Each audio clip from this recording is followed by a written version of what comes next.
I don't know. he had to work himself into it on that one, but yeah, no, it was a great job. Those guys stepping up. We didn't even let them know, so they just had to. I think they thought they were going to race because they started stretching right away, but they didn't have to catch that punt. They did a very good job. Yeah, I mean, right now I think it's just about working together as a team. We want to compete. We want to be able to go after it every single day. But in the end, we got to work with each other. We got to compete together, and we got to make each other better. So in the end, it's about protecting the team, and that's what we were kind of talking about throughout that. Practice was chippy at times today. As a coach, do you like that? How do you manage that and make sure the guys are ready, but not have it go over? Yeah, I think when it comes to the chippiness, that's always going to happen. It's football. We want these guys always playing on that line. From getting crazy to not, but that's our team out there, and I think that they have to understand that we still have to work together, and it's not that anybody's trying to do anything.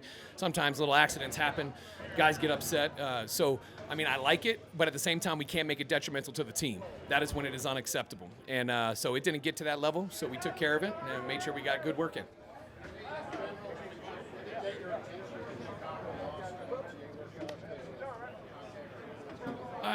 It didn't. I mean, I kind of, because Coach Getsy's there, who's one of my dear friends, so I felt bad for him with their situation. But, I thought we did a really good job at some of the other places that I've been.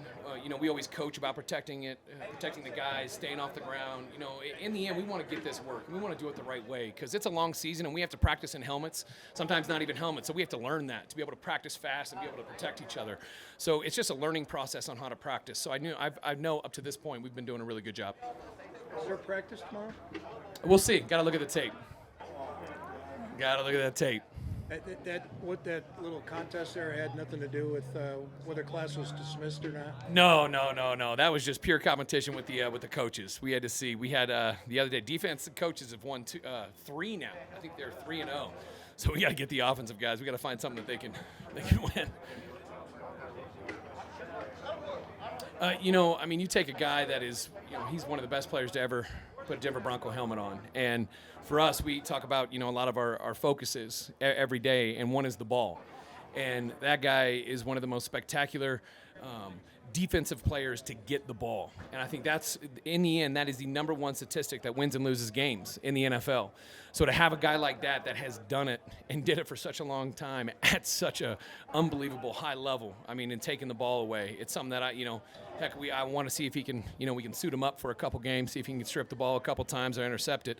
But that's the standard that we have here, and that's what we want these guys to do. Hey, what kind of updates have you gotten on Randy Gregory's progress through his rehab? And do you expect him to be ready for training camp? Yeah, I think all those things are day by day.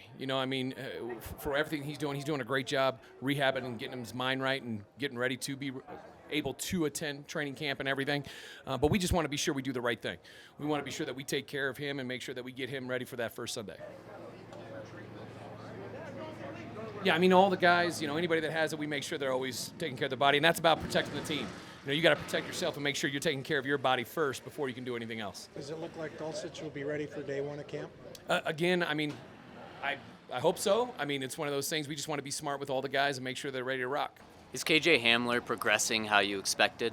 He is. I mean, I think just looking at him, when I first got here, I was to a certain extent surprised that he was even going to do routes versus air. And just to watch him be able to be out there and run is really great. So, again, we'll be smart with him, make sure that we get him ready. Hey, what is the toughest thing a rookie wide receiver has to learn when he comes in the league, and how do you think Montreal's adapting to some of those things? I'll tell you, that'd be a great question to ask him because I imagine it's a laundry list.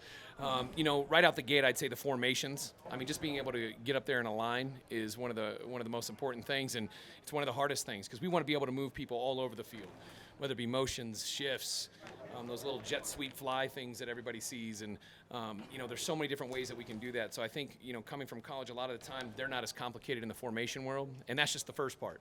Then you add in all the plays, all the routes, all the coverages, all the adjustments. So for the wide receiver position, it's quite a bit. Yeah, I mean, you're dealing with, any young guy that comes in here is going to deal with premier athletes, guys that have been playing the game usually for quite some time, especially at that position, are very good, very athletic. So I think both the contact, the speed, the different coverages, all that stuff definitely plays into factor. Yeah, they did a good job. I think, it's always have to see the tape. My dad used to always tell me it's never as good as you think, it's never as bad as you think. But I thought, we did some good things. I think the defense did a lot better job today in the run game. We had some good runs yesterday. I thought they really stepped up there. And then I think a lot of the offense, there were a couple good plays, a couple explosive plays. Cortland had a great catch on the left side, so that was great. But got to watch the whole thing first. In what ways have you seen Justin Simmons' leadership role in this team sort of manifest itself out here? He's great. I mean, he's one of the first people that I talked to when I got the job here via FaceTime.